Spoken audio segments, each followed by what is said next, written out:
Assalamualaikum warahmatullahi wabarakatuh.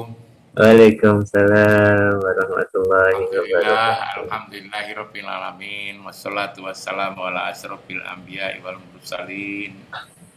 Sayyidina wa maulana Muhammadin wa ala alihi wa sahbihi ajmain. Amma ba'du, yang saya hormati Ustadz Abi Tholib, yang saya hormati Ustadz Aris Serindra, Ustadz Taufik, dan semua yang hadir, yang mengikuti acara yang mulia ini. Mari kita banyak bersyukur kepada Allah. Dengan anugerahnya kita berada di sini dalam keadaan sehat. Sehat walafiat, gembira, juga berbahagia. Salawat dan salam kita persembahkan ke hadapan ikutan kita Muhammad Rasulullah Sallallahu Alaihi Wasallam yang telah mengeluarkan umatnya dari kegelapan pada yang terang benderang minadzulumat ilan nur, dari keadaan gelap kepada keadaan yang penuh cahaya petunjuk hidayah sebagaimana yang kita rasakan selama ini. Sungguh saya senang sampai hari ini sudah 4-5 kali kalau tidak salah mengisi kegiatan istighosah ini. Mengakhiri istighosah dengan ceramah singkat. Saya kemarin bertanya, saya ini harus bicara apa sore hari ini? Saya harus bertanya agar apa yang saya sampaikan ini dirasa sesuai dengan kebutuhan. Saya tidak ingin keliru, saya ngomong, lalu kemudian tidak ada kaitannya dengan kebutuhan sehari-hari. Saya diberitahu bahwa saya sore hari ini katanya diminta untuk bicara tentang sholat. Maka saya lalu teringat terkait dengan sholat ini, saya teringat dengan konsep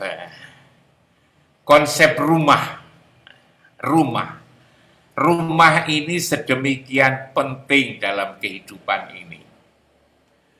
Sehingga rumah ini juga saya kaitkan dengan sholat, karena sholat juga penting. Rumah dan sholat. Tapi yang saya maksud rumah adalah rumah ruhani. Rumah ruhani ini yang jarang diperbincangkan.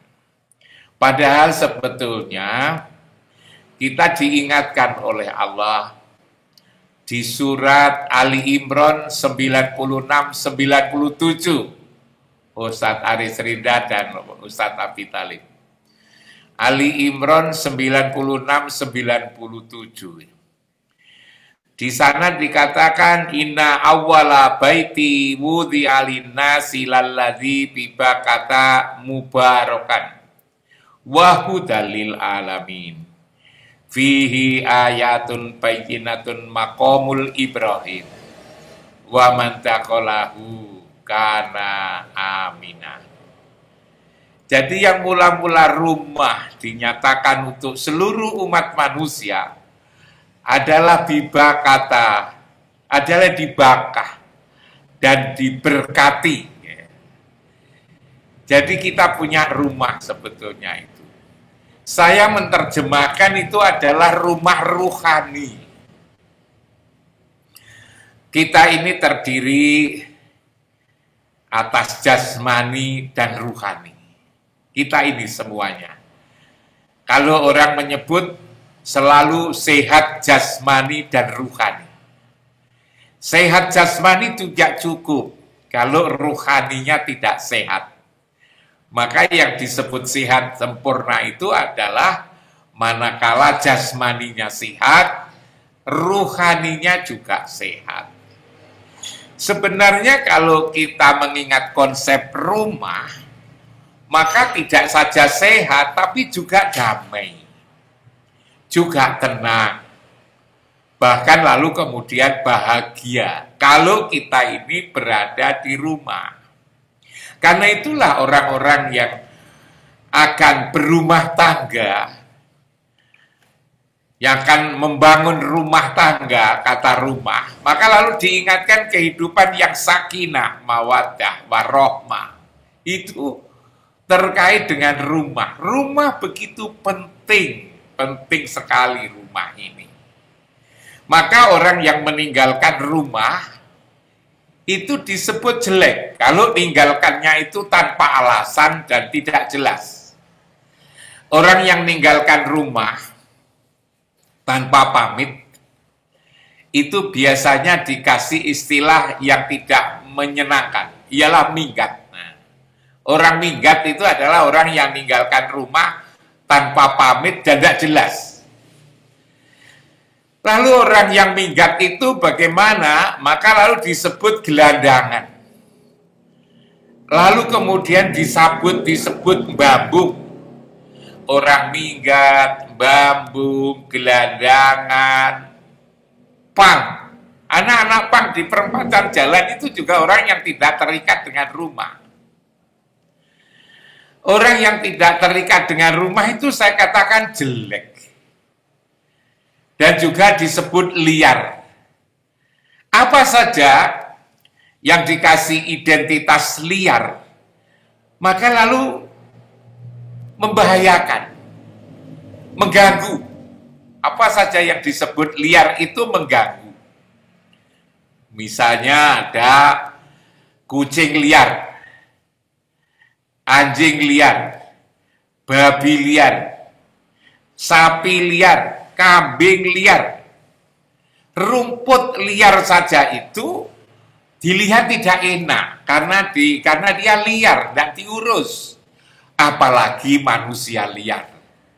Manusia liar itu sangat tidak baik.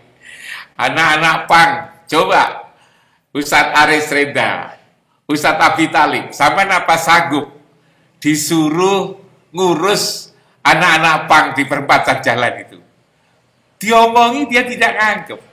Sama kasih ayat Quran, sama kasih hadis Nabi, sama ditertawain. Karena apa? Dia itu liar. Dia tidak terikat dengan rumah lagi. Makanya kita harus ada di rumah sebetulnya itu. Kita harus ada di rumah. Tapi rumah seperti rumah saya ini sebetulnya hanya rumah fisik. Rumah jasmani. Ada rumah yang dilupakan sebetulnya itu oleh banyak orang sekarang ini. Rumah apa? Itulah rumah ruhani itu. Rumah ruhani itu apa? Rumah yang saya sebutkan tadi. Ialah Baitullah itu. Baitullah itulah sebetulnya adalah rumah ruhani kita. Kalau secara jasmani kita tidak boleh meninggalkan rumah. Kalau meninggalkan rumah pun kita harus pamit. Agar tidak disebut bolos, tidak disebut minggat, tidak disebut babungan itu tadi, itu harus ditempati rumah ini. Dan kalau kita berada di rumah ini, maka kita sehat. Begitu juga sebetulnya adalah rumah ruhani. Rumah ruhani yang itu adalah Baitullah itu yang dikatakan di dalam Al-Quran, inna awala baiti wudhi'a linnasi lalladzi bibakata mubarakan wahudan lil alamin tadi. Inna awala baiti, yang mula-mula rumah saya nyatakan untuk seluruh umat manusia, hudan linnas, itu adalah di situ. Adalah Baitullah itu. Sampai itu betapa pentingnya rumah itu, maka seluruh kitab suci menyebutnya. Taurat menyebutnya jantung alam, Zabur menyebutnya pusat dunia, Injil menyebutnya sumbu alam, Quran menyebutnya adalah rumah Allah atau Baitullah. Karena itulah ketika kita umroh, Atau kita haji, lalu kemudian kita tawaf pada putaran yang kedua itu. Itu doanya kan, Allahumma inna hadzal baita baituka, kan? Wal haroma haromuka, wal amna amnuka, wal abda abduka, wa ana abduka, wa bni abdika. Itu kan rumah, sebetulnya rumah Allah itu adalah Baitullah yang ditandai dengan bangunan Ka'bah oleh Nabi Ibrahim. Jadi Ka'bah itu sebetulnya hanya tanda bahwa disitulah sebenarnya adalah Baitullah. Itu adalah Baitullah. Kenapa disebut Ka'bah? Karena untuk menghormati gitu. Ibrahim, yang Ibrahim sendiri itu berasal dari suku Ka'ab, sehingga disebut, karyanya disebut Ka'bah. Di situ itu tanda Rajab sebetulnya. Yang gambar di belakang saya itu tanda bahwa disitulah sebetulnya adalah Baitullah. Rumah ruhani itu adalah di situ sebetulnya. Rumah ruhani itu adalah di situ. Dan semua nabi dan rasul itu ngajak ke rumah itu. Nah, kita ini dari sisi jasmani, kita ini selalu ada di rumah. Kita bukan orang minggat, kita bukan orang gelandangan, kita bukan orang bambu. Kita berada di rumah. Tapi secara rohani, gimana agar kita selalu berada di tempat itu? Secara ruhani, agar kita merasa kita berada di rumah itu, agar kita disebut selalu berada di rumah, maka 5 kali sehari semalam, 5 kali sehari semalam, kita harus menghadap ke tempat itu. Penduduk seluruh dunia ini, yang timur adalah Malaysia, Singapura, Thailand, macam-macam itu, Indonesia menghadap ke barat. Orang Rusia menghadap ke selatan, orang Yaman, orang Sudan ke utara, orang-orang Eropa, Inggris, Perancis, Belanda, macam-macam itu menghadap ke timur, menghadap ke tempat itu. Itulah sebetulnya rumah ruhani yang setiap hari 5 kali itu kita harus menghadap di situ. Sebetulnya tidak cukup menghadap, tetapi ingatan kita ini harus berada di tempat itu sebetulnya. Ingatan kita itu harus berada di Masjidil Haram itu.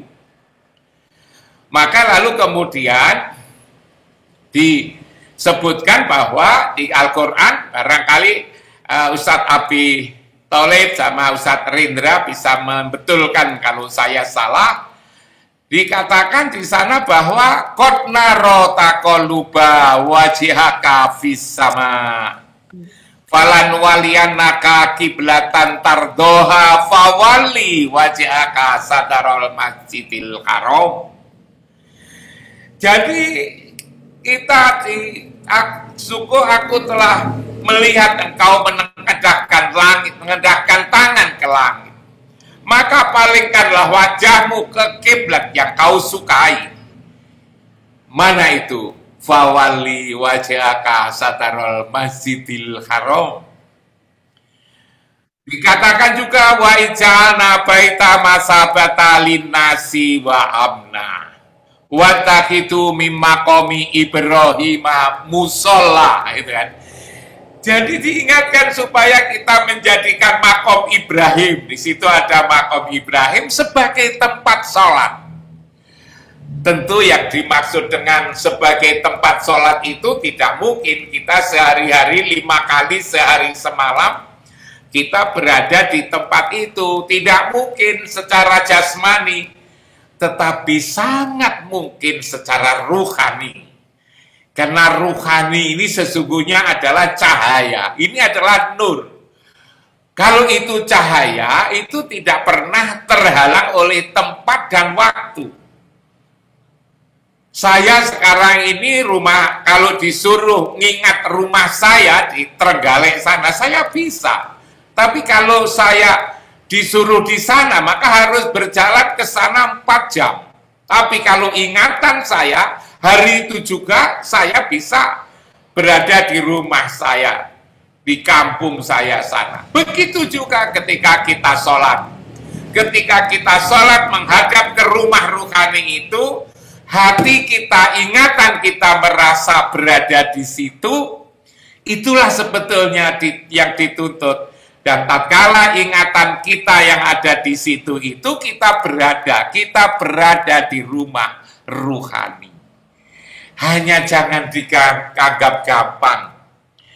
Itu sulit banget itu sebetulnya itu. Itu sulit banget. Itu sulit sekali merasa berada di situ. Coba lalu kemudian ketika kita mulai takbiratul ikram itu Allahu Akbar, berdiri tegak lurus, lalu kemudian kita mengata Allahu Akbar, takbiratul ikram itu. Kita menghadap ke tempat itu, tapi hati kita kemana-mana. Hati kita di mall, hati kita di pesantren, hati kita ingat mungkin ada saudara yang sakit, ingat mungkin mohon maaf kredit misalnya itu. Ingat lalu kemudian apakah HP saya tadi di mana? Ingat apakah suami tadi sudah tak buatkan kopi, padahal baru Allahu Akbar yang semestinya ingatannya ada di situ. Tapi ternyata ketika Allahu Akbar, ingatannya itu sudah di mana-mana. Ingatannya sudah di mana-mana. Disitulah ketika ingatan kita di mana-mana, orang yang seharusnya, ingatan yang seharusnya ada di tempat yang mulia itu, tapi lalu kemudian kemana-mana itu. Itulah sebetulnya yang disebut sholatnya tidak khusyuk. Karena maunya menyembah Allah, tapi lalu kemudian yang diingat adalah justru jemuran. Yang diingat adalah mall. Yang diingat adalah pasar. Yang dilihat adalah kebun. Yang diingat adalah macam-macam ketika sholat itu. Maka lalu kemudian disebut dalam Quran itu fawailul lil musallin alladzina hum an sholatihim sahun. Mereka itu adalah neraka wel bagi orang sholat. Siapa itu? Yang lupa ketika dia sholat. Lupa bahwa dia sedang sholat. Ketika Allahu Akbar ingat kemana-mana itu sebetulnya lupa bahwa dia sholat. Tahu-tahu ini tadi sudah berapa rokaat ya, apa 3 rokaat, apa sudah 4 rokaat, coba rokaat saja sampai lupa. Karena lalu kemudian tidak berada di tempat itu. Tadi tatkala kita bicara tentang kesehatan, yaitu kesehatan ruhani. Kesehatan ruhani. Kesehatan tadi jasmani dan ruhani, tadi istighosah tadi kesehatan ruhani itu. Kalau sholat kita itu berada di situ, maka lalu kemudian dalam Al-Quran itu dikatakan wa naza'na ma fi sudurihim min ghillin. Aku cabut penyakit apa yang ada di dalam dada ini. Yang ada di dalam dada, yang fi qulubihim maradun. Yang di dalam dada itu ada penyakit. Penyakit apa itu? Penyakit hati. Penyakit ini tidak ada dokternya. Yang bisa ngobati satu-satunya adalah Allah sendiri sebetulnya.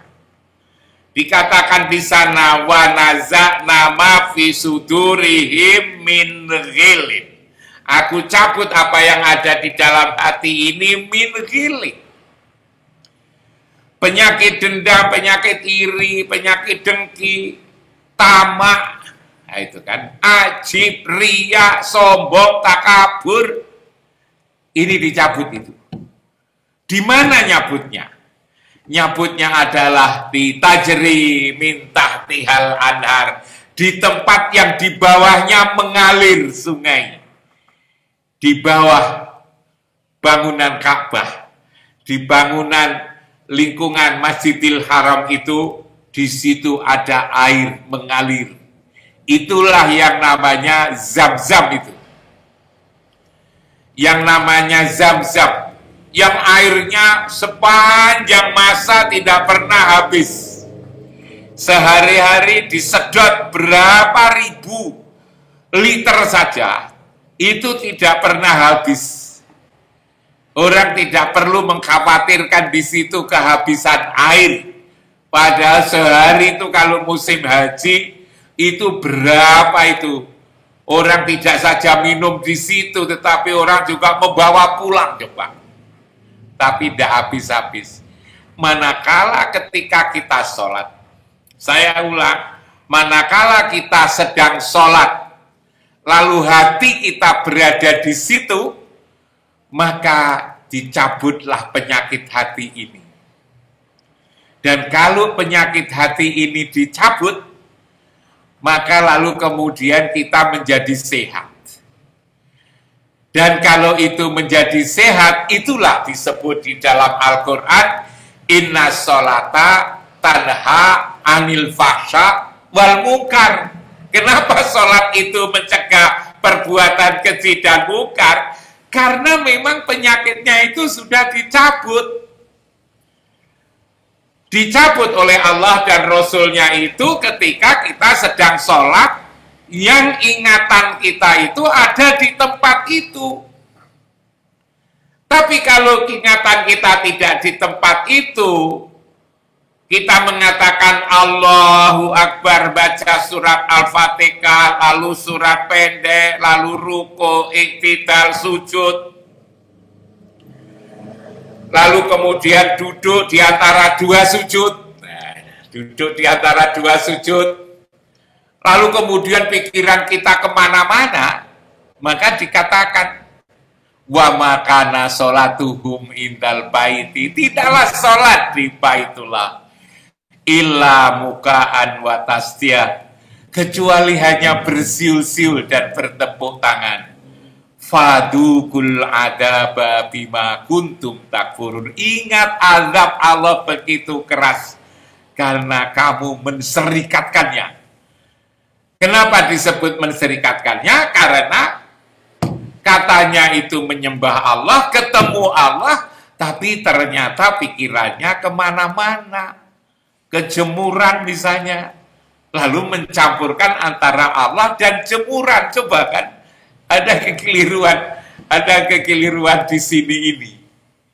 Kalau kita sholat kita itu lalu kemudian tidak berada di tempat itu, dan sholat itu kan lalu menjadi nikmat sekali. Ustadz Aris dan Ustadz Abi Talib itu kan, seringkali kalau sholat itu kita ini kan tergesa-gesa, seolah-olah lalu hanya memenuhi persyaratan saja. Padahal sholat itu nikmat sekali. Coba kita hayati. Ketika kita duduk di antara dua sujud itu, saya itu lalu jadi apa ya? Hati saya itu menjadi terhentak ketika saya ingat jumlah pintu surga. Jumlah pintu surga itu kan ada 8. Jumlah pintu neraka itu kan ada 7. 8, pintu surga itu 8. Ternyata ketika kita memohon dalam sholat, tatkala kita duduk di antara sujud itu kan yang kita minta juga 8, Ustadz Abi Talib. Allahumma gfirli, 1, warhamni, wajburni, warfa'ni, warzukni, wahdini, wa'afini, wa'fu anni. Coba kan 8. Kita minta 8. Itu sama jumlahnya itu dengan jumlah pintu surga itu kan. Pintu surga 8, yang kita minta juga 8. Allahumma firli warhamni wajburni warfa'ni warzukni wahdini wa'afini wa'fu anni. Coba sekali-sekali kita hayati, sholat kita itu indah sekali sebetulnya. kita merasa berhadapan dengan Allah, merasa berada di bait, merasa berada di Masjidil Haram. Nah, seringkali orang lalu kemudian tanya, kalau saya belum pernah ke sana gimana? Ya lihat saja gambar saya ini di belakang ini ada. Itu persis kok foto ini. Di situ dilihat. Allahumma firli warhamni wajburni warfani warzukni, kita merasa berada di tempat itu. Maka lalu kemudian karena ada titik, ya itu kan bangunan Ka'bah. Jangan menyembah Ka'bah, Ka'bah itu hanya tanda, patok. Ya. Tapi hati kita ini kalau tidak ada titik, tidak ada benda yang seolah-olah dihadapi, lalu pergi kemana-mana, itu lah yang tidak boleh. Tapi kalau merasa berada di Masjidil Haram, kita merasa sowan Rasulullah selalu dengan Allah. Nah, saya ngomong begini, mohon izin, mohon maaf. Saya percaya sekali dengan surat Al-Balad itu, la uqsimu bihadzal balad. Aku sumpah dengan negeri ini, wa anta khilum bihadzal balad. Sesungguhnya engkau masih berada di tempat ini, wa walidi wa mawala. Demi ayah dan anak. Ayah dan anak itu siapa?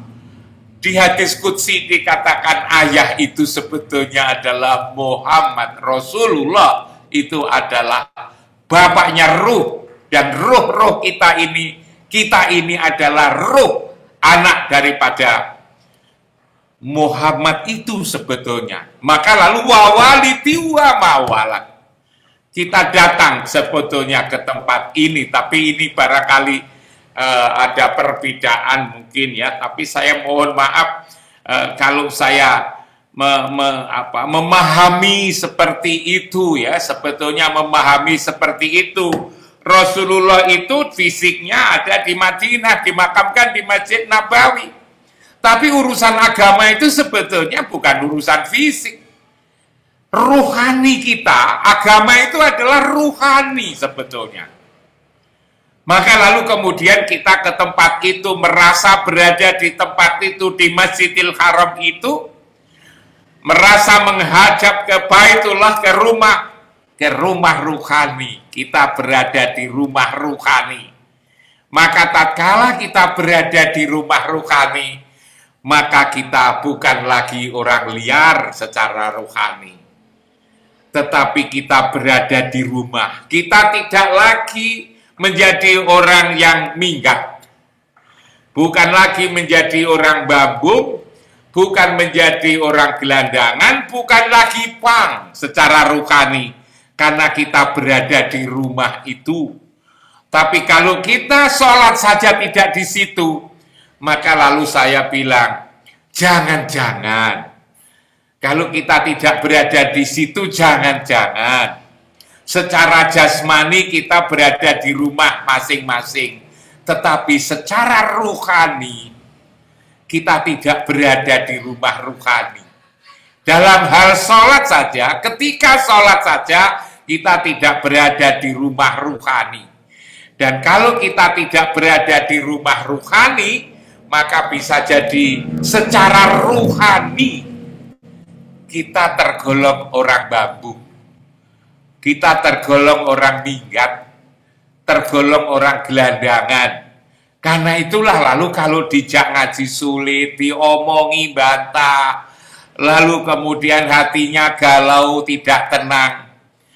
Makanya lalu saya seringkali ditanya, gimana Prof Imam agar saya ini keluarga tenang, tidak selalu saling duga-menduga yang tidak baik, suudon, lalu kemudian merasa jengkel kadang-kadang dengan anak, dengan istri, dengan suami. Segera lalu kemudian kami ini terlibat pertengkaran di rumah, saling tidak nanya sampai 2-3 hari. Itu gimana sebetulnya? Itulah obatnya.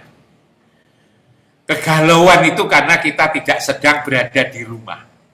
Coba ibu dan bapak sekalian, itu dibiasakan pelan-pelan, memang itu sulit. Kalau sholat merasa berada di tempat itu, nanti tidak damai. Kita lalu kemudian tidak cepat untuk tidak merasa sakit hati ini. Seringkali kan kita punya saudara, punya teman, punya tetangga, seolah-olah saudara, teman, tetangga, anak itu kan salah semua. Seolah orang lain itu salah, tidak ada benarnya. Mengapa? Apakah yang salah orang lain itu? Apakah yang salah itu anaknya, yang salah suaminya, yang salah istrinya, yang salah tetangganya? Bukan itu, bukan. Yang karena dada kita ini, di dalam rohani kita ini lagi sakit. Kalau rohani kita ini sakit, maka semua yang kita temui yang ada di kanan kiri kita itulah serba salah. Maka kalau kita ini sehat, hati kita ini jernih, maka lalu kemudian penyakit-penyakit itu lalu jadi hilang. Disinilah pentingnya pengajian bertemu, istighosah, berdoa bersama yang dipimpin oleh Ustadz Aris, dipimpin oleh Ustadz Abi Tholib. Ini sebetulnya adalah menyehatkan apa yang ada di dalam hati ini. Hati ini sehat. Dan kalau itu hati itu sehat, disitulah walaupun misalnya uang tidak berlebih-lebihan, apa yang kita miliki ya secukupnya, lalu kemudian pekerjaan, ini karena apa? Karena hati sehat. Kalau hati sakit, walaupun kita punya emas sak gunung, punya tabungan yang sulit dihitung, punya harta kekayaan yang sulit kita kenali karena banyaknya, kalau hati ini sakit, maka apa yang kita miliki ini bukan untuk mendatangkan manfaat, tapi lalu justru kita menjadi galau, khawatir kalau kita miliki ini menjadi hilang, khawatir kita ini ditinggal suami atau istri, khawatir masa depan anak kita, dan khawatir yang lain itu kayak gitu karena kegalauan, karena sakit. Sumber penyakit kita ini sebetulnya di hati. Hati inilah harus dibersihkan. Cara membersihkan ya ini. Kita bertemu tidak mengerembuk siapa-siapa. Yang kita rembuk adalah tentang bagaimana kita nanti bisa pulang kembali. Pulang kembali kemana? Ya pulang kembali itu ke tempat ini loh sebetulnya. Jadi kalau ibu dan bapak sekalian setiap sholat 5 waktu merasa di sini, maka disitulah tempat kembali. Disitulah sebetulnya tempat kembali. Ya di Baitullah itu tempat kembali. Tempat kembali apa? Ruhani kita kembali ke rumah. Kita ini main-main secara ruhani kemana-mana. Nanti kembalinya ya ke rumah ruhani ini, ke pangkalan ruhani ini. Jasmaninya, karena jasmani ini berasal dari tanah, maka kembalinya ke tanah. Tidak perlu dipikirkan.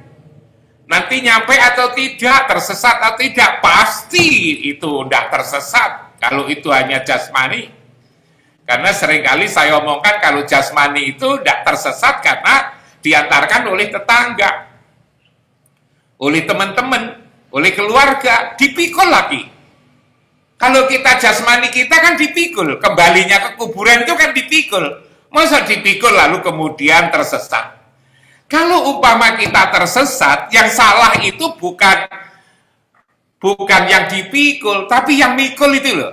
Masa mikul ke kuburan rame-rame lalu kemudian tersesat, tidak tahu jalan, itu keterlaluan, tidak ada ceritanya di dunia ini.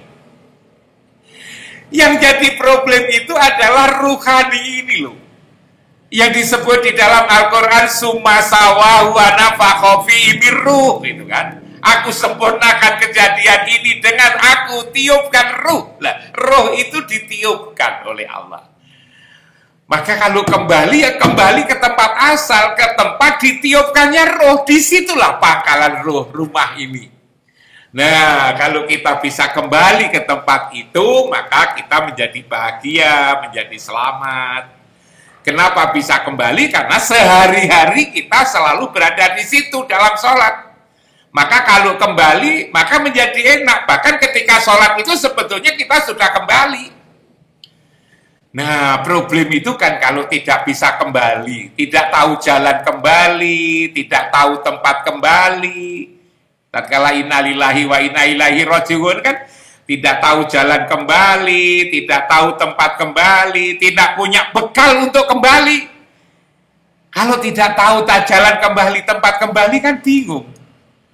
Maka lalu kemudian ada batu besar, ada pohon besar, ada sumber air, lalu kemudian kita kesasang di situ. Jadinya lalu kemudian menjadi tersesat. Jadi kalau di kampung saya jadi genderuwo. Nah jadi sebetulnya Ustadz Aris Redra, Ustadz Abi Tholib, Ustadz yang lain-lain itu ingin menyelamatkan kita ini loh sebetulnya. Bukan di dunia saja, di akhirat, agar nanti tidak sesat. Agar jasmaninya bisa kembali ke tanah karena berasal dari tanah. Ruhani kita ini agar juga bisa kembali ke tempat asal. Ialah ditiupkannya ruh yang begitu penting tempat itu. Orang seluruh dunia umat Islam setiap hari menghadap ke tempat itu, berada di tempat itu. Itulah rumah rohani. Manakala kita sholat, yang lalu ketika sholat kita merasa berada di situ, maka itulah yang disebut dengan sholat khusyuk. Alladzina yadunnuna annahum mulaqu rabbihim. Wasta'inu bisabri wassalah wa innaha lakabiratun illa 'alal khasiin. Bahwa sholat itu berat kecuali orang yang khusyuk. Yang khusyuk itu siapa? Alladzina yadunnuna annahum mulaqu rabbihim wa annahum ilaihi raji'un. Yang ketika sholat merasa ketemu Allah. Paling tidak, karena kita ini terbatas. Maka ketemu Allah, kita berada di pangkalan ruh, di rumah Allah. Saya sebut rumah Allah itu jangan dikira kalau itu Allah punya rumah. Bukan begitu, Allah tidak bertempat. Kita ketemu utusan Allah. Rumah Allah itu di situ, la uqsimu bihadzal balad wa anta hilum bihadzal balad. Di situ yang Rasulullah itu selalu serta Allah, dengan Allah, bersama Allah. Disitulah mulaqu rabbihim itu bisa tercapai di situ. Mudah-mudahan dengan begitu maka kita selalu berada di rumah jasmani dan rumah ruhani. Maka lalu kemudian secara jasmani dan sekaligus secara rohani kita menjadi sehat. Kegiatan ini bukan kegiatan yang sederhana sebetulnya. Kedamaian, ketentraman hidup itu sebetulnya memang justru di sini. Yang itu harganya mahal sekali. Tapi orang menyepelekan. Alhamdulillah Ibu dan Bapak sekalian, dibimbing oleh Ustadz Abi Tholib dan dibimbing oleh Ustadz Aris Rinda, Ustadz Taufik dan lain-lain. Kita diajak menuju ke jalan Allah kepada keselamatan. Yang ini sebenarnya kalau dinilai harganya begitu mahal. Tetapi banyak orang menganggap sederhana, sepele. Nanti lalu kemudian akhirnya karena menganggap sepele itu, maka lalu akhirnya menyesal. Di surat An-Naba yang terakhir itu Ustadz Abi Tholib ngatakan gimana? Ya laitani kuntu turoba. Kalau memang begini resikonya, aku lebih baik jadi debu saja dari tanah. Ini diingatkan oleh Ustadz-Ustadz ini. Kita mesti harus bersyukur dan berterima kasih. Mudah-mudahan Ibu dan Bapak sekalian dengan usaha-usaha ini kita menjadi orang yang selalu diberikan petunjuk oleh Allah, selalu diberikan pertolongan oleh Allah, selalu mendapatkan perlindungan oleh Allah, dan selalu dikasihi dan disayangi oleh Allah dan Rasul-Nya dengan kasih sayang yang sempurna. Al-Fatihah. Bismillahirrahmanirrahim. Ar-Rahmanir-Rahim. Ya kana butuh yang terus saking mutinan. Doril maghdubi alaihim waladdallin. A'udzubillahi minasyaitonir rajim. Bismillahirrahmanirrahim. Allahumma shalli ala sayyidina Muhammad wa ala alihi Walhamdulillahirabbil alamin. Hamdan yuwafi ni'ama wa yukafi'u majidah.